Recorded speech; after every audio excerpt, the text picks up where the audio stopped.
अस्सलाम वालेकुम viewers, welcome to champion learnings. मैं हूं उस्मान शहजाद और आज हम बात करेंगे ब्रूस ली के बारे में।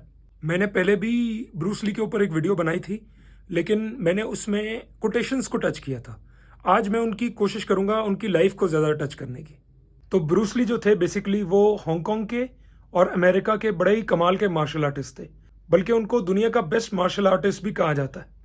अब ब्रूस ली का ये था कि उन्होंने अपनी पूरी ज़िंदगी ही डेडिकेट कर दी मार्शल आर्ट्स को। अब ब्रूस ली के बारे में अक्सर ये कहा जाता है कि वो ब्रैग बहुत करते थे चीज़ों के बारे में, लेकिन उसमें से कुछ भी फेक नहीं था। वो बहुत ज़्यादा टैलेंटेड थे और अगर वो एरोगेंट थे भी तो उसका एक रीज़न था उनके पास। अब ब्रूस ली का ये था कि वो इंडिविजुअलिटी को और सेल्फ को बहुत इंपॉर्टेंस देते थे। अब ब्रूस ली का एक बड़ा कमाल का कोड भी है रिगार्डिंग सेल्फ के all kind of knowledge ultimately means self knowledge. इसका बेसिकली मतलब यह है कि आप किसी भी फील्ड में जाओ, जो भी आप नॉलेज एक्वायर करोगे वो आपको आपके बारे में ही और बताएगी। जैसे फॉर एग्जांपल अगर आप मार्शल आर्ट्स में जाते हो और आप मार्शल आर्ट्स की डिफरेंट टेक्निक सीखते हो, तो आपको पता चलता है कि आपकी जो बॉडी है, आपका जो माइंड है, उसकी कैपेबिलिटी कितनी ज़्यादा है। तो वो सेल्फ नॉलेज ही हो गई ना एक तरीके से। इसी तरह फॉर एग्जांपल आप कुछ साइंटिस्ट के बारे में पढ़ते हो, तो आप नॉलेज एक्वायर करते हो उनके बारे में, उनके लाइफस्टाइल के बारे में, तो आपको पता चलता है कि ह्यूमन माइंड की कैपेसिटी कितनी है, कहाँ तक ह्यूमन माइंड सोच सकता है।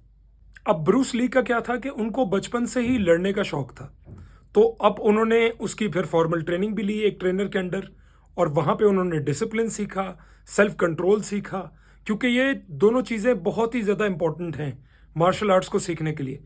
बल्कि आई थिंक किसी भी फील्ड के लिए दोनों चीज़ें बहुत इंपॉर्टेंट होती हैं।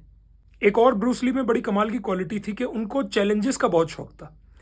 बल्कि एक बार उनके साथ क्या हुआ कि उनकी कोई फाइट हुई और उन्होंने 3 मिनट के अंदर एक ओपोनेंट को हरा दिया, नॉकआउट कर दिया, लेकिन फिर भी वो डिप्रेस थे, क्योंकि उनका ये था कि मुझे इसको सेकंड्स में हराना चाहिए था।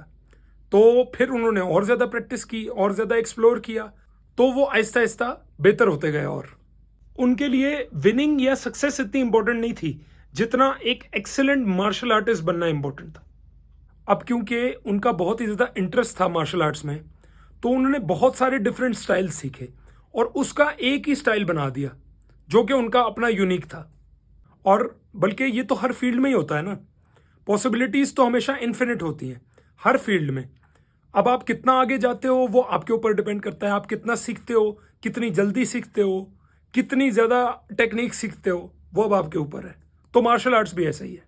बल्कि ब्रूस ली के बारे में एक बात बोली जाती है कि जब वो मूवीज़ में एक्शन परफॉर्म करते थे तो उनके एक्शन को स्लो डाउन किया जाता था ताकि वो स्पेशल इफेक्ट ना लगे। नहीं तो वो ऐसे लगता था कैमरे के अंदर कि जैसे वो स्पेशल इफेक्ट है, वो रियल नहीं लगता था, हालांकि वो रियल था।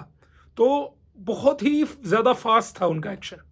अब क्योंकि उनकी ट्रेनिंग बहुत हार्ड थी और वो बार बार रिपीट करते थे अपनी ट्रेनिंग को, तो उन्होंने बहुत ही अच्छी मसल मेमोरी डेवलप कर ली थी। और इस मसल मेमोरी की वजह से उनकी स्पीड बहुत ज़्यादा बढ़ गई थी। जब भी वो मतलब एक किक भी मारते थे तो बहुत तेज़ जाती थी वो।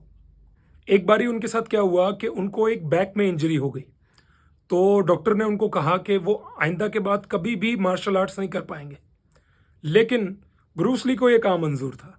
उनका तो जो पैशन था, जो कमिटमेंट थी, जब वो इंजरी से रिकवर किए और थोड़ा फिट हुए तो उन्होंने एक बहुत ही स्ट्रेनस फिटनेस रूटीन बना ली और उसमें वो बहुत ज़्यादा पता नहीं कितने हज़ार पंचेज और कितने हज़ार किक्स वो रोज़ करते थे। वो एक्चुअली देखना चाहते थे कि ह्यूमन बॉडी की लिमिट क्या है। अब उनकी जो एक फेमस फिल्म है the way of the dragon, उसमें वो राइटर भी थे, यानी उन्होंने लिखी थी फिल्म, एक्शन उन्होंने कोरियोग्राफ किया था, एक्ट वो कर रहे थे, म्यूजिक में भी उन्होंने हेल्प किया था। तो ये चीज़ बेसिकली शो करती है कि उनका मार्शल आर्ट्स में इंटरेस्ट कितना ज़्यादा था और वो कितने ज़्यादा पैशनेट थे उसके लिए। अब उनके कैरेक्टर के बारे में भी यही कहा जाता है कि वो बहुत ज़्यादा लॉयल थे एज अ फ्रेंड, हमेशा केयर करते थे फ्रेंड्स की और लोगों की, जो जो उनके इर्द गिर्द लोग थे उन सब की। तो ना सिर्फ वो एक कमाल के मार्शल आर्टिस्ट थे बल्कि एक कमाल के इंसान भी थे। अब ब्रूस ली के हिसाब से मार्शल आर्ट्स जो है वो बेसिकली सेल्फ एक्सप्रेशन है, यानी आप अपने आप को एक्सप्रेस करते हो उसमें। आप अपने अंदर जो फायर है, जो आपके अंदर पैशन है, जो डिसिप्लिन है, जो फोकस है, उस सब चीज़ को आप एक्सप्रेस कर सकते हो थ्रू मार्शल आर्ट्स। अब ब्रूस ली का क्या था कि उनकी जो फिटनेस रूटीन थी वो बहुत ही स्ट्रिक्ट थी, तो उन्होंने इतनी ज़्यादा प्रैक्टिस कर ली थी और अपनी बॉडी को इतना स्ट्रांग बना लिया था कि वो 2 उंगलियों पे जो है वो पुशअप्स कर सकते थे। एक ब्रूस ली का बड़ा ही कमाल का कोट है regarding work, you should try and absorb what is useful, discard what is useless and add what is essentially your own. इस कोट का मतलब यह है कि अगर हम मार्शल आर्ट्स के कॉन्टेक्स्ट में बात करें तो कुछ ऐसी टेक्निक्स होंगी जो आपके लिए यूजफुल होंगी, तो उनको आपको एब्जॉर्ब करना है और उनको ज़्यादा से ज़्यादा प्रैक्टिस करना है। कुछ ऐसी टेक्निक्स होंगी जो आपके लिए यूजफुल नहीं होंगी, तो उनको डिस्कार्ड कर देना है, यानी साइड पे कर देना है। जब आप मार्शल आर्ट्स करोगे तो एक तरह की मार्शल आर्ट आपके अंदर से भी आएगी, वो आपकी अपनी है, तो वो भी ऐड कर दो अपने स्टाइल में, तो आपका एक यूनिक स्टाइल बन जाएगा। अब रूल्स वाला उनका माइंडसेट था ही नहीं, रूल्स में वो बिलीव ही नहीं करते थे, तो ये चीज़ वो अपनी ज़िंदगी में भी अप्लाई करते थे और मार्शल आर्ट्स में भी। मार्शल आर्ट्स में भी वो हर तरह से अपनी लिमिट्स को पुश करते थे और लाइफ में भी। अब उनका एक शेयरिंग माइंडसेट भी था।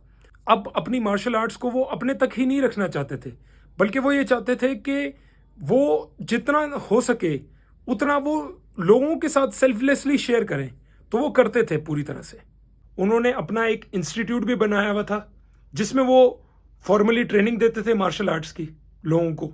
अब ब्रूस ली के अकॉर्डिंग जो भी आपकी तकलीफ है उसकी मेडिसिन आपके अंदर ही होती है, लेकिन आप उस चीज़ को देख नहीं रहे होते।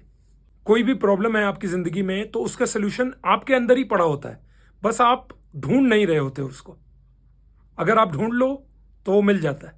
अब ब्रूस ली के हिसाब से कई बार ऐसा होता है कि आपको ताकत को ताकत से नहीं मारना होता, बल्कि दूसरे के मूव को यूज करना होता है, उसकी ताकत को एक्चुअल में यूज करना होता है अपने एक्शन को इनिशिएट करने के लिए। जैसे मार्शल आर्ट्स के कॉन्टेक्स्ट में अगर कोई बहुत ही तेज आपको किक मारना चाहता है, तो ये नहीं है कि आप उससे डबल तेजी से उसको किक मारोगे तो वो गिर जाएगा, बल्कि आपको वहां पर स्मार्ट होना है और उसकी किक को ब्लॉक करके एक्चुअल में कुछ ऐसा करना है कि वो उसी का वार उसी पे उल्टा पड़ जाए। क्योंकि मार्शल आर्ट्स में भी ऐसा होगा, हो सकता है आप बहुत ही ज्यादा पावर के साथ कोई किक्स अटेम्प्ट कर रहे हो, पंचेस अटेम्प्ट कर रहे हो, लेकिन अगला उससे बच रहा है, तो आपकी पावर लूज होती जाएगी ना, आपका स्टेमिना लूज होता जा रहा है, तो हो सकता है आप थक जाओ और दूसरा इस चीज को आप ही के खिलाफ यूज कर ले। तो स्मार्टनेस से चलो, दिमाग से चलो।